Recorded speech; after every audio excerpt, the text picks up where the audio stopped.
The demon form of the Demon Kings was something that even the champions didn't know too much about, but it was actually supposed to be the true form that each Demon King had. As for the reason why they didn't just stay in that form all the time, it was due to the red energy in the air. This was an order and was forbidden by Immortui himself.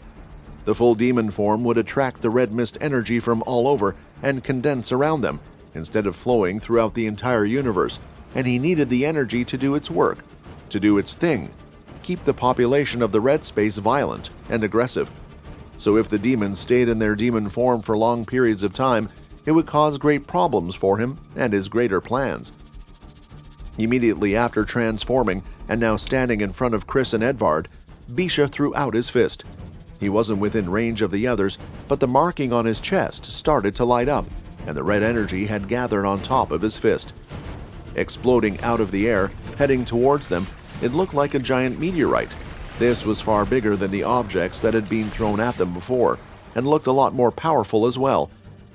Not sure that, even with the armor, he would be able to take on the attack, Edvard moved out of the way, and Chris did the same, transforming himself into his wolf form. The large fist in the center hit the ground and crushed everything in its path. The large giant waves formed from the hard stone-like material that towered above them started to break and crumble, falling off bit by bit and falling into the area of the attack, turning into nothing. Eventually, the attack started to grow smaller and smaller in size, turning into nothing, but had left a path of destruction behind it. While avoiding the attack, Chris ran in his wolf form and decided to head straight to the Demon King instead of waiting for him to continue to attack. "I'm faster than I was before, and I'm stronger, which means that I can hit harder." Moments before reaching Bisha, Chris's body started to transform, and he created a key platform in the air. Even though his feet could touch the ground, he'd noticed something. The ground was unable to contain his strength. When pushing off the ground, it would break in the process, making him lose some of his force as he went in for an attack. But when he used his key to create a platform to push off form, it wouldn't break, giving him that extra boost. Pushing off, his body had transformed back into that of a full werewolf, covered in red fur, and he swiped right through Bisha's skin. His claws cut up the ankle of the Demon King. However, Chris's hand was rather small compared to Bisha's leg, so it looked like nothing but a tiny little paper cut.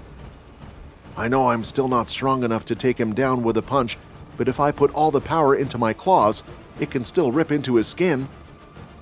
Chris didn't stop there, as he turned and continued to swipe, moving at an incredibly fast speed, slashing with his claws, cutting at just the single foot of Bisha, targeting the same area again and again. It was almost a repeat of what Chris had done with his fight against Unzoku, only it was targeted to a single area this time rather than one's whole body. Although they weren't large wounds, a tingling sensation could be felt in Bisha's foot, and he knew if he didn't do something, it would cause him problems. Immediately, his fist lit up, and he went to throw a punch downward, aiming for Chris. With the power surging around the fist, the attack itself had turned enormous, nearly as big as when the ship was being used to attack them. The red energy all around was pushing downward along with the hand, heading straight for Chris. Regardless of this, Chris continued to attack at the leg, clawing away at it, chucking off pieces of flesh to the side, not caring about the deadly attack that was coming towards him. "He trusted me back then, so I will trust him now as well," Chris thought. The fist continued to come down, and from the side, Edvard had leaped up. He had both of his hands by his side.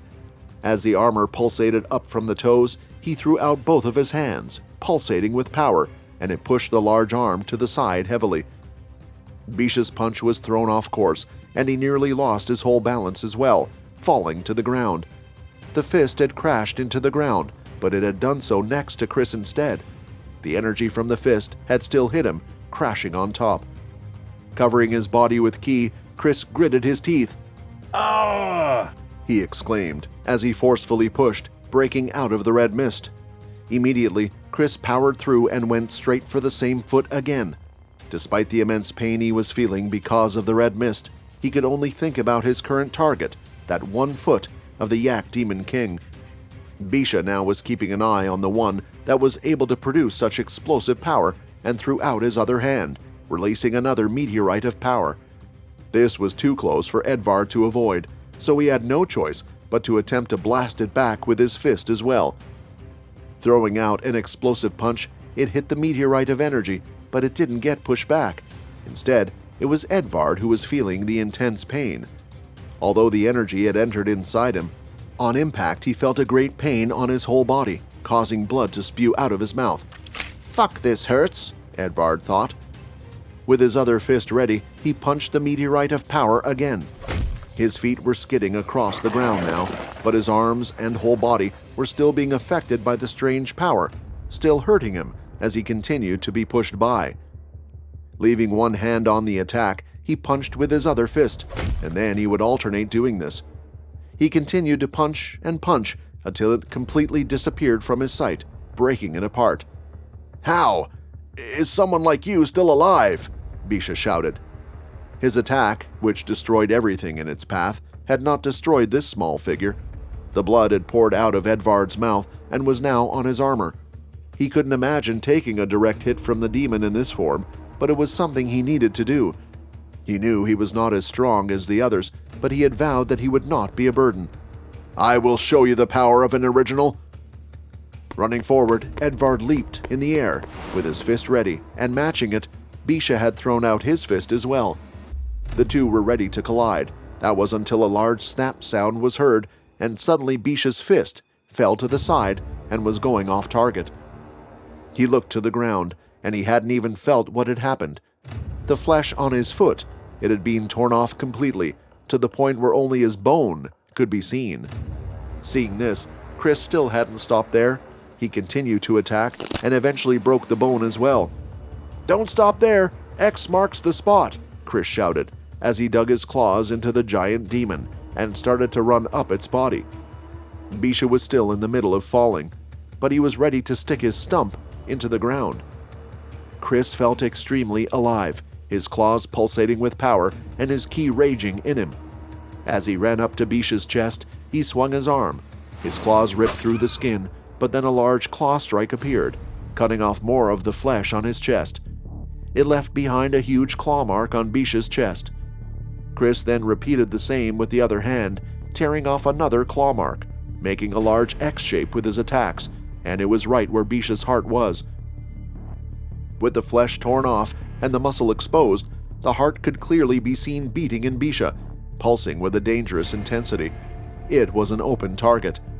"That's a pretty clear target," Edvard smiled, his arms pulsating as he threw a punch directly in the chest. The power exploded, and just like with the outer surface of the ship that had been thrown on the two, a large hole was made, as Edvard's hand went right through, having burst Bisha's heart completely. The second Demon King had been defeated. Although it was quite far away in the distance, Luce could feel a massive amount of red mist energy first converge into an area and then disperse just as suddenly. It was condensing in one area, which could only mean that Bisha had decided it warranted the use of his demon form. Once Luce felt this, he thought the fight would be over for the intruders, but that wasn't the case at all. Did Bisha die? Luce thought. Had he gotten weak due to the situation he had been in? Unlike all the other demon kings who were constantly fighting for their own entertainment, Bisha had been placed in the production facility by his own decision. Never using his powers at all, even the other yaks didn't try to contest him for their position, since they were production workers rather than fighters. Naturally, over the course of thousands of years, there would be those of the same race that would rise in strength, challenging the top and trying to topple them, attempting to become the new demon king. This was also the case with the vampires, as strong ones came and went. This kept all of the current demon kings on their toes and always increased their power.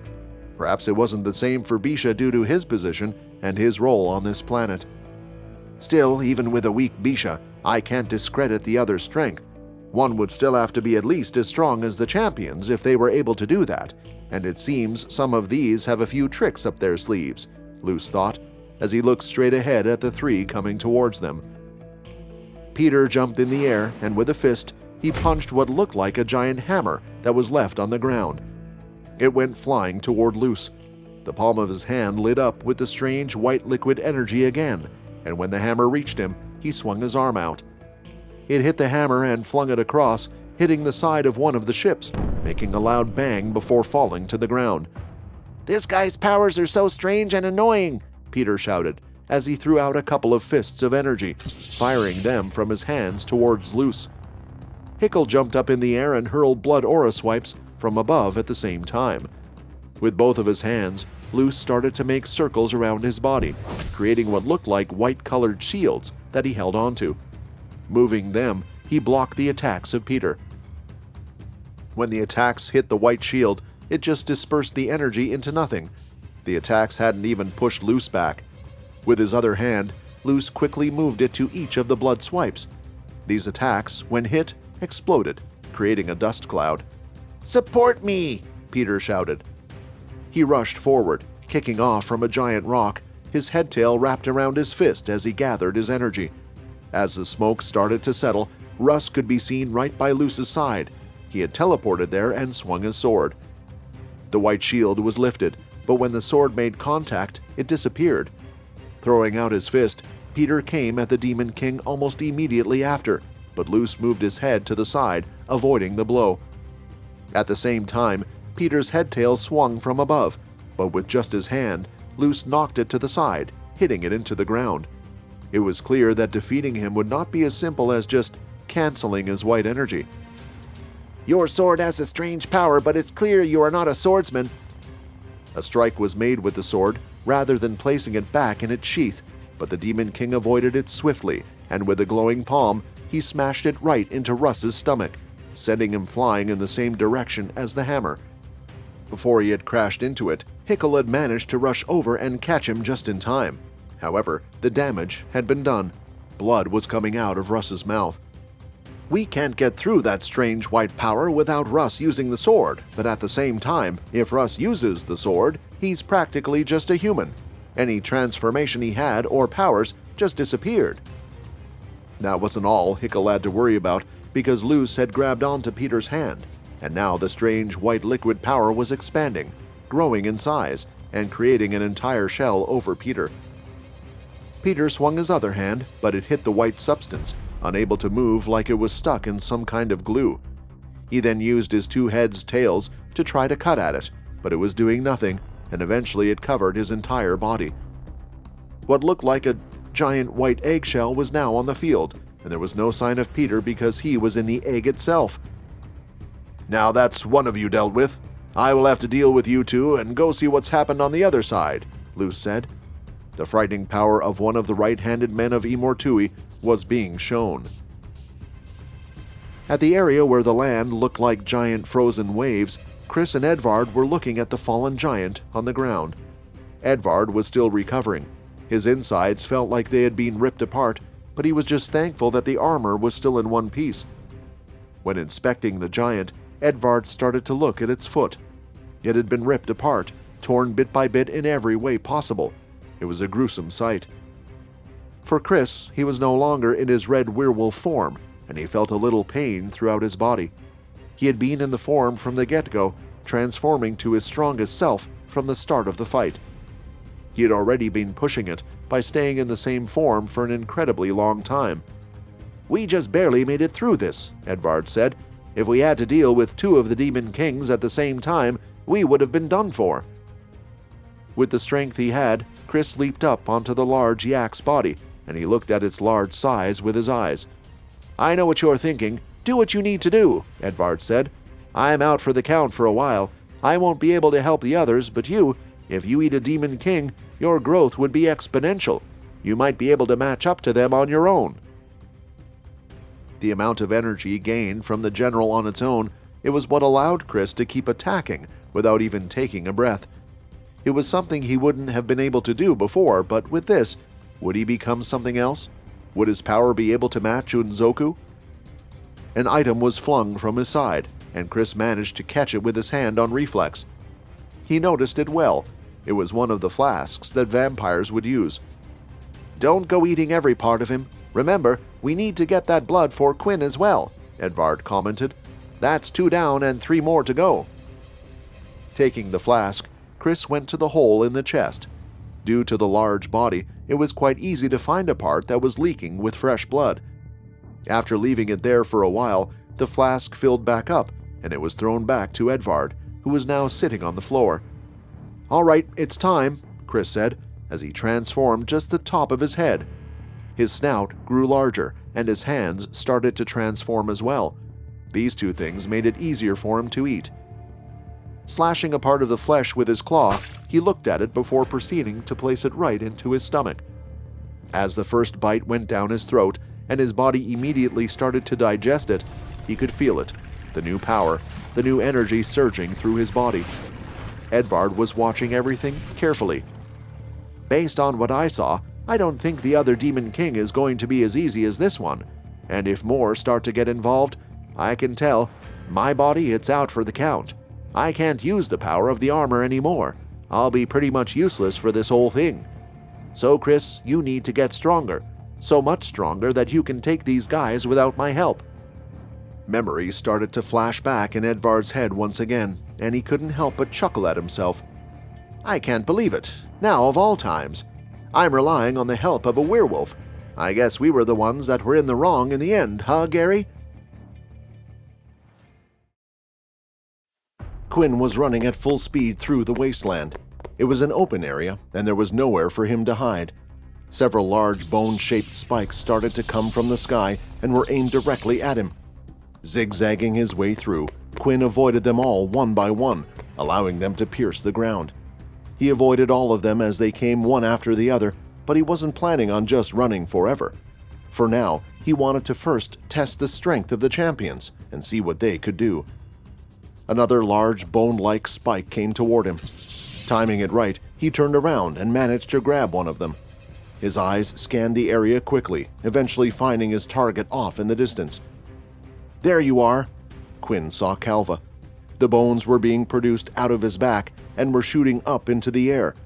They then would somehow fall at great speed, all of them aiming perfectly where Quinn was. He had tried to originally stop it with his red aura, creating a blood shield, or attacking back with his blood swords, but the strange bones were incredibly sharp and infused with energy that would just tear right through the attack. He was quite surprised at first to see what he had assumed to simply be physical attacks have so much energy behind them as well. The second time, he had tried to use his shadow. This had successfully blocked the attack, but just as he used his shadow, Pultra would seemingly appear out of nowhere, delivering a hefty kick to his side. This was their current tactic, to keep him off balance and not let him formulate a more thorough plan. With the bone spear in his hand, he was ready to hurl it right at Calva, but once again, Pultra had appeared with her leg glowing with power, ready to deliver her powerful kick at Quinn. "There she is again. Does she have some type of invisibility, or is it a teleportation power? Maybe she can just move so fast that I am not even able to see her get close." Blood aura began gathering in his hand, along with ki, and Quinn successfully blasted the leg away, but at the same time, a large axe came swinging down in front of him, bursting with black flames. He tried to use his shadow to block the attack from Shinto, but it proved to do nothing. The axe was easily able to pass through the shadow, not being slowed at all. "My shadow! It can't stop the black flames for some reason. This is proving to be a lot more difficult than I thought." Using the shadow lock on himself, Quinn disappeared, avoiding all of the hits, and when he came back, he burst with blood aura all around him, flinging it in all different directions, pushing the others out of the way, giving himself some more time to form a strategy.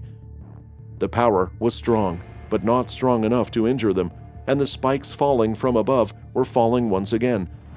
They were strong enough to disrupt him once again, not bothered by the burst of blood aura.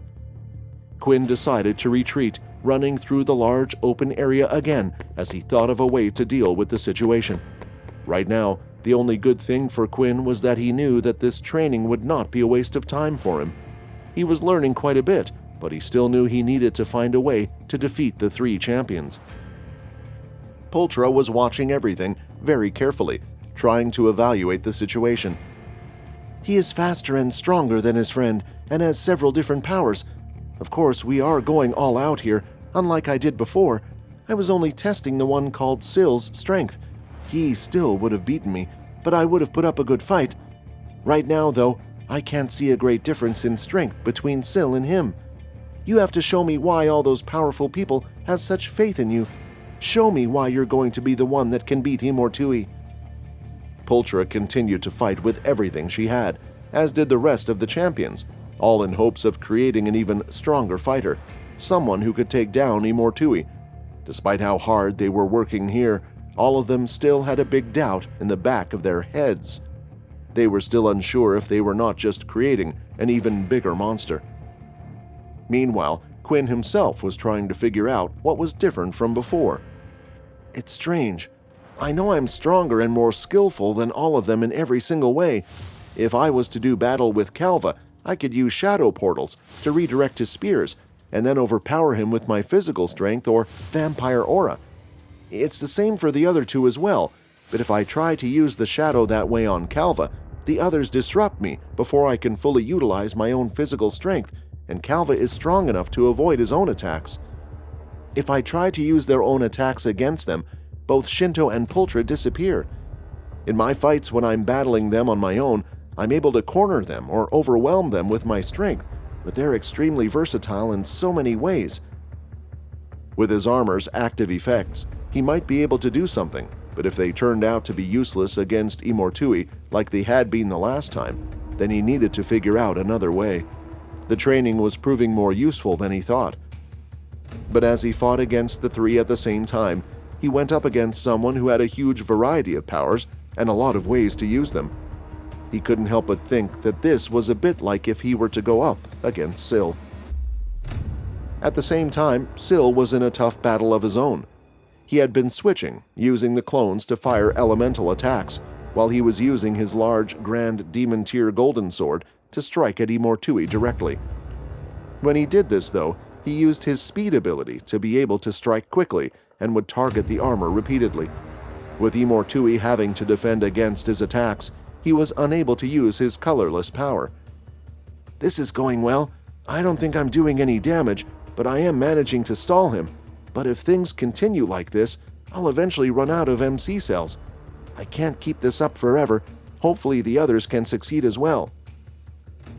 The reason why Sill said this was that every once in a while, the large wingless dragons or serpents that were on Imortui's back would wrap around his arm, and he would deliver an incredibly large blow, wiping out about 10% of the clones in just the one attack. He needed the clones to keep Imortui busy and was expending a lot of MC cells to create new ones. If it was a battle of who had more energy, then Sill wasn't quite sure he could win.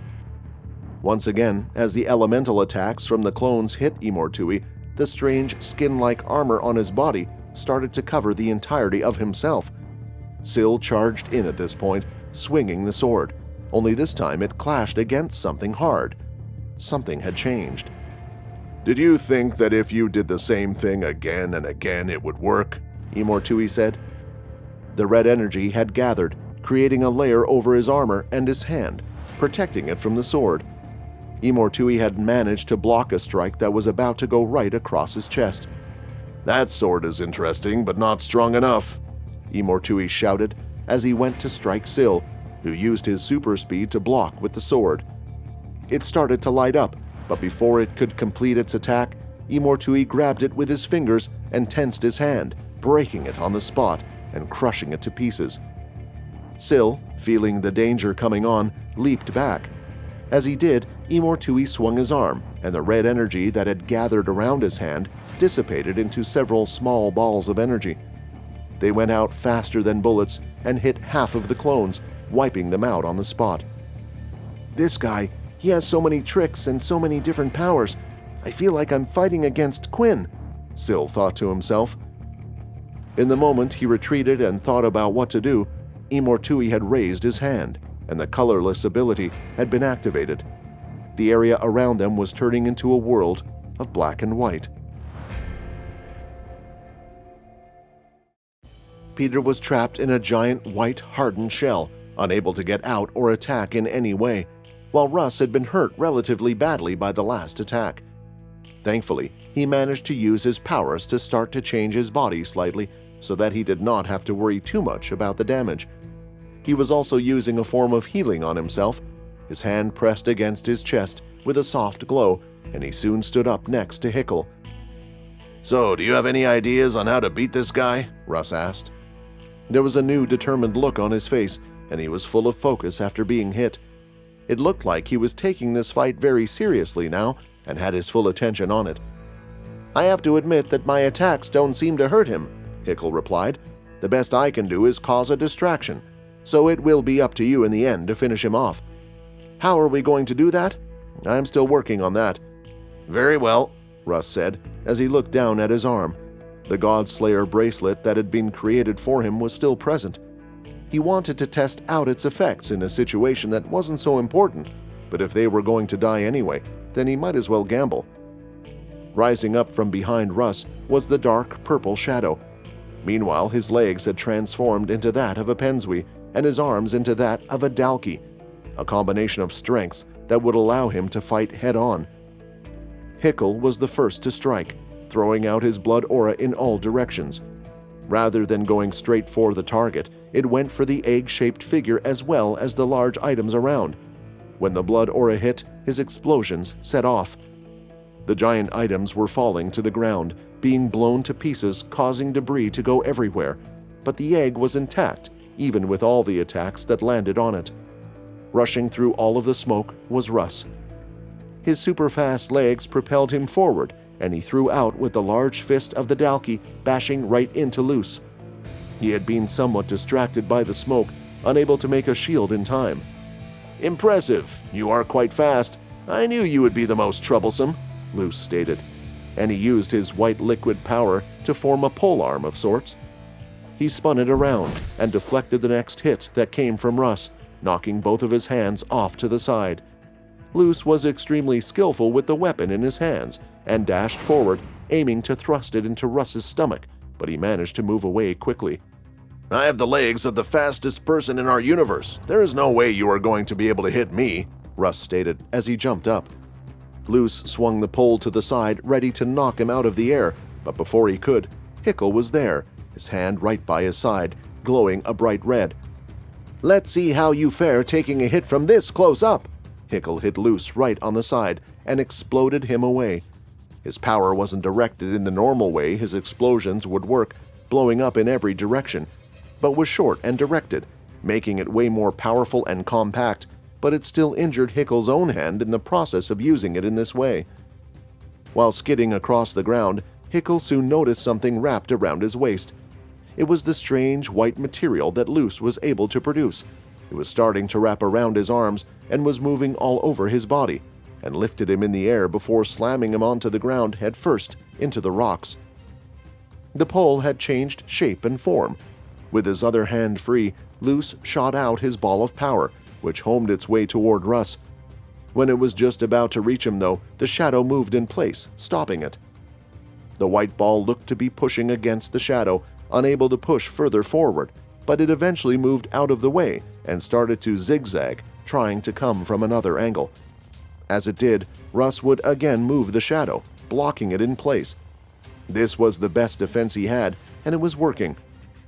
"Something that can actually block my attack. You are full of surprises, aren't you?" Luce claimed. Using his legs, Russ rushed out of the area while the white energy continued to follow him. Even though the shadow could block the attack, it would only be a matter of time until he was hit. He was not as good at using the shadow as Quinn, given that he did not have the same practice, so at one point or another, he was sure that the attack would get in. "You don't know the half of it," Russ said, with a smile on his face. "There's a reason why people hate fighting against me the most." Lifting up his hand, the bracelet started to glow, a strange multicolored energy, almost a rainbow, covering the entirety of his palm. Quickly, Russ moved it right to where the white energy was coming towards him. The two made contact, and the white attack was starting to disappear. It was fading away and almost looked like it was being dragged in or absorbed into Russ's hand. Seeing what was happening, Luce quickly stopped the attack. "It's because I'm one annoying bastard!" Russ exclaimed as he held out both of his hands, and the same white substance was emitted from them. Two paths that were leaving a lingering mark in the air were heading right for Luce. "It can't be! Is this some type of fake?" Luce thought, but he still made 2 shields out of his power and blocked both of the hits head-on. They looked to have bounced off and came attacking from above. As they were heading down, 2 large red blood swipes came right for Luce's legs. They exploded, distracting him further and destroying the ground beneath his feet. We got him," Hickle said. With the ground having been destroyed underneath, he had lost his footing slightly, and the attacks from Russ had landed. The strange substance started to hit him and wrapped around him, tying him up and keeping him in place. They had at least managed to trap him with his own attacks. "We just need a bit more," Hickle thought, and as if his prayers were answered, he could see the bone claw appearing right behind Luce, and Peter was there along with him. Peter grabbed his arm, pulling it out with all his strength, and then the 2 head tails wrapped around a single arm of the Demon King. Luce, using his strength, was able to move and went to deliver a punch to hit Peter, hoping to throw him off and get free. "Not so fast! This guy is with us!" A large turtle shell appeared right in front of Luce, and there was a cat on top of his head, producing a fury of flames. The flames went out and started to burn away the white cloth on Luce's arm, but the punch was still delivered forward, crashing right into Genbu's shell. It started to crack and would soon disappear. "It will be a while until you can use us again, but you still got the other 2, so use them well and get this guy," Genbu shouted before he disappeared. There was no need to tell Peter. He already was swinging down with all of his might. The celestial energy that coated his power split right through the red mist energy barrier, and the headtail's sharpness dug right through the arm of Luce. Peter's fist was so powerful that the energy was sent crashing into the ground, shaking the whole place. Even Hickle and Russ had to move to stay on their feet. Luce could tell that he was in trouble at the moment, and the white energy was starting to cover him once again. Once the energy had covered him, it was spreading onto Peter once again. Quickly, Hickle decided to throw out more of his blood, using it to explode in several directions, creating smoke and trying to at least distract the Demon King for long enough. Appearing by Hickle's side was Russ, and after that, Peter had teleported with the Bone Claw before the Bone Claw started to disappear again. "You made it. Did you get him?" Hickle asked. "No, he's still alive," Peter replied, "but I got what we needed." In Peter's hand was Luce's arm, but more importantly, it was his blood. Peter had a job to do for Quinn, and he wasn't going to forget about what was needed. With Peter's personality, they couldn't believe what he had just done. He had managed to cut off Luce's arm, and what was amazing was his reason for doing it. Now, with the arm in their possession, it meant they had one of the Demon King's blood. They knew that Luce was strong, too strong, to the point that one surprise attack surely wasn't going to kill him. And with Peter's personality, nearly every hit he would do was aimed at killing the target. It was a surprise for both of them to see Peter make such a decision, going for an objective rather than attacking to kill the person. "I forgot that he had the power of the familiars to help him." Hickle grabbed the arm and pulled out a flask from underneath his thick trousers. He then started to squeeze the arm, allowing the blood to drip into the flask. Was he waiting in that egg the whole time, waiting for the right time to strike so we could get this?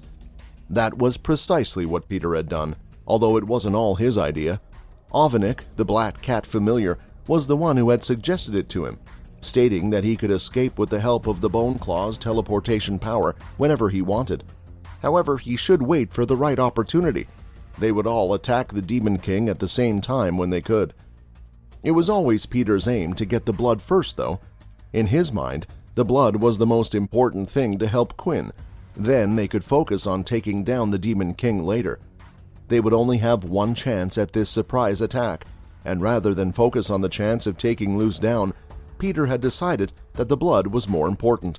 After the flask had been filled up, Hickle placed it back down in his trousers, which the others weren't sure was the safest place, but he hadn't lost it so far, so they let it be. "Pass me that arm," Russ said. He closed his eyes and started to use the fire ability. The arm was starting to light up and was turning into nothing but ashes fairly quickly. Detached from the original body, there was only a lingering energy protecting it, and the red mist had disappeared from it as well. Without any powerful energy protecting it, it was quite easy to destroy. "What should we do now?" Hickel asked. "We can teleport out of here with Russ's power. We have the blood, but if we do that, then there is a good chance that the Demon King can inform Imortui and the others about us. We still have to get the blood of the other Demon Kings. We should probably also check up on Chris and Edvard. The place they had gone to seems rather quiet at the moment, but there was that surge of energy earlier, so I hope they were at least able to defeat the other Demon King." "Syl is fighting Imortui at the moment," Peter replied. "I don't think Syl is an easy opponent for him. We don't have to worry too much, and if we've done this much damage to him already, I say we stay and fight, getting rid of another problem for Quinn." Russ nodded. He had the exact same thought. "It seems like the two of us are agreeing more and more lately." Russ smiled with an ironic look on his face, looking at the Godslayer item on his wrist. It was an amazing ability that had come from Pine, one of the high-spiked Dalki. His ability was one that allowed him to absorb all types of energy and attacks from abilities, and then he could repel that attack back as a pure form of energy. Now, as a Godslayer item, its ability was quite amazing, especially for Russ. It could do the same, but only on the hand the bracelet was worn on. That was how Russ was able to stop the attack from the Demon King from before. However, with the energy absorbed, it could be passed on to the user in the form of MC cells as well. That was the perfect solution for Russ's MC cell problem when using his ability. As long as he kept absorbing powerful attacks from his opponents, he would never run out of MC cells. The reason he hadn't used the Demon King's ability against him from the start was that he didn't have enough MC cells. It was the same as why he hadn't attempted to summon the memories from the Black Sword as he had done before. If he used everything to summon the Black Swordsman, then what would he use to escape if he didn't kill his enemy? Very good, Luce was heard saying. That he stretched out his detached arm, and from the clean cut, his power started to form. It was molded into shape and had formed an entirely new arm. It looked like a mannequin's arm was on his body due to how white the color of it was. "I was listening in on your conversation just now, and I think you made the wrong decision. You guys should have just run away." Far off in the distance, Syl was still continuing his battle against Imortui. He had tried his best to stop him from using his colorless ability. From all of the battles that he had with the champions, he had heard that this was the ability that finished them all off. The fact that it was able to block all of their powers and even make them unable to move was the ultimate finisher ability. Although Imortui could have dominated them with any other power of his, in the end, after weakening them, he would use this ability before even getting close to them, which went to show how much he relied on and trusted this power of his. He knew that the other person could do nothing when he used this ability. Now, he had managed to allow Imortui to use it, and it was starting to grow in size, but Syl had a smile on his face. "I recently came across someone with an incredibly strong power," Syl said to himself, "and since you are here in front of me and have seen what I can do, I am sure you can tell what my ability actually is. I have a way to combine abilities, use them as my own, and I now know something that works against this power of yours." A lightning bolt had gathered in Syl's hand, a condensed form of power.